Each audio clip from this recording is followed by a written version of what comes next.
Ladies and gentlemen, boys and girls,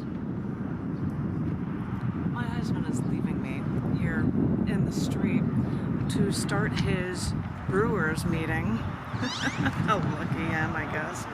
But I figured when we happen to be out at the Bluebonnet brewery for this Homebrewers Association meeting that he's attending, that I would actually do something that I did not think I would be doing, and that is come out and do a poetry reading for you guys in honor of the Cafe Gallery, which is usually on Wednesday nights, and oftentimes I would be at a place drinking beer. I might be drinking something strong in there that we've made after this is done, I don't know, as well as trying all of their stuff. But I thought I would try one poem to share with you guys. Some of you guys know this poem relatively well. I know that an ex-poet host who is also an actor on Chicago television said that this was a really moving poem for him, and it made him reevaluate the things that he was doing and the choices he was making when you hear about a loved one dying from diabetes. This is a poem that appears in, normally I would read from Skies Publications books for the beginning of the Cafe Gallery open mics if I had time before a lot of open micers showed up, but this is not a Skies Publications book. This is a book from cyberwit.net. It's an India-based book company, and they offered to publish a book of mine. And I was thrilled and honored to have this done. This is a poetry book, 137 pages, I believe. It's huge, yep. And it is titled Eternal Never-Ending Now. And it has poetry over 30 years, so it has some of the highlights of pieces, and this is one of them. I figured I'm not going to scare all of the people drinking beer in there reading this poem, but I will share it with you guys as a special treat for tonight. This is a poem toward the end of the book that's titled Death Takes Many Forms. It is winter now. The trees have lost their leaves, that the city is covered in a thin layer of soot and snow. The grass is dead. In the sunless sky, black birds circle overhead, searching for prey.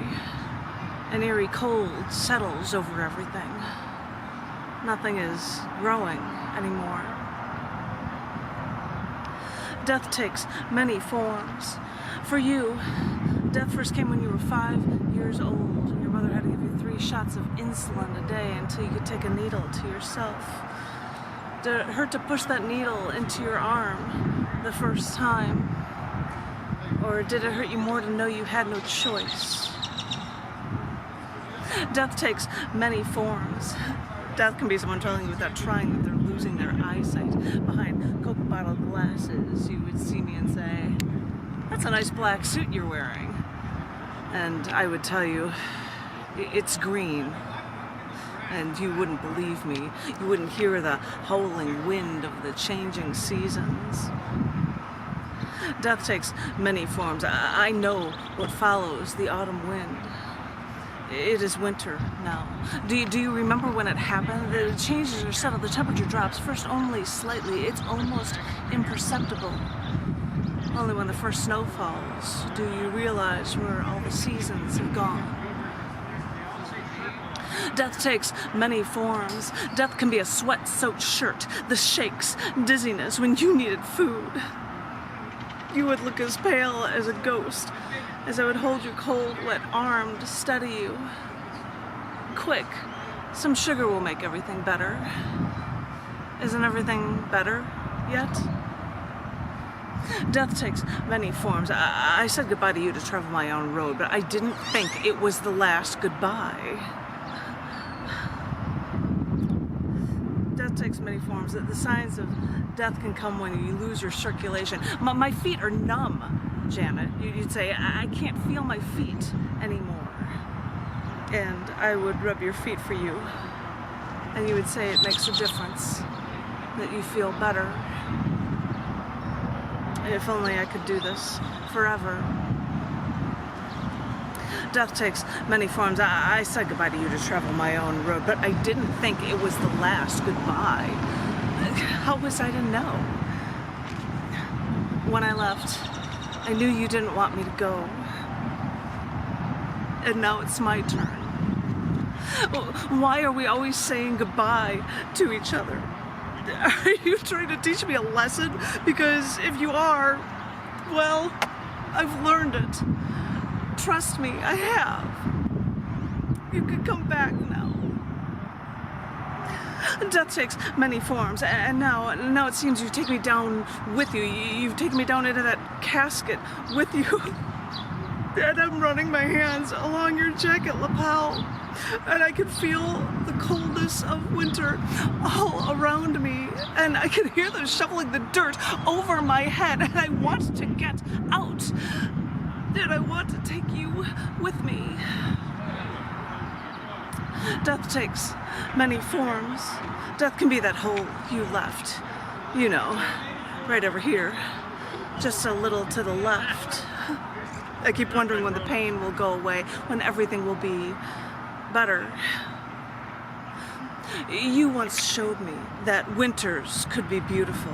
Instead of the dark and dirty snow lacing the city streets, you showed me a quieting snowfall over a lake at your parents' backyard, glistening in an untouched whiteness. I told you I hated winters, and you told me, this you don't hate. Well, I'm still learning. It is winter now, and death takes many forms. The seasons change for you and I.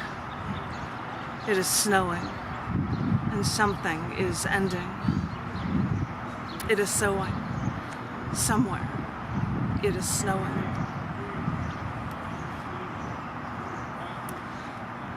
There was your poem installment for the day, ladies and gentlemen, boys and girls. I should wave hello to people who are watching live on a Facebook live stream, and thank you all. This was in honor of the cafe and the cafe gallery, the open mic that I ran on Tuesday nights and Wednesday nights starting at 7 o'clock in Chicago. And oftentimes I would read material from a Scars Publications book. I'm not reading from a Scars book. I'm reading from a cyberwit.net book, a place in India, publishers in India that asked if they could publish a book of my poetry. I was honored and humbled to have this book, Eternal Never-Ending Now, just recently published. You can buy it through cyberwit.net, I think.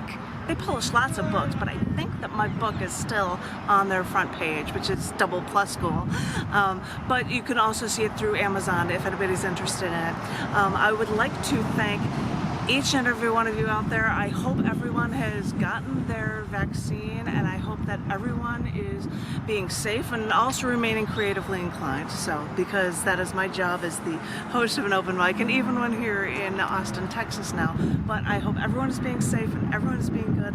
And hello and thank you again to anyone listening through the Facebook live stream. And I will talk to each and every one of you very, very soon. Thank you very, very much.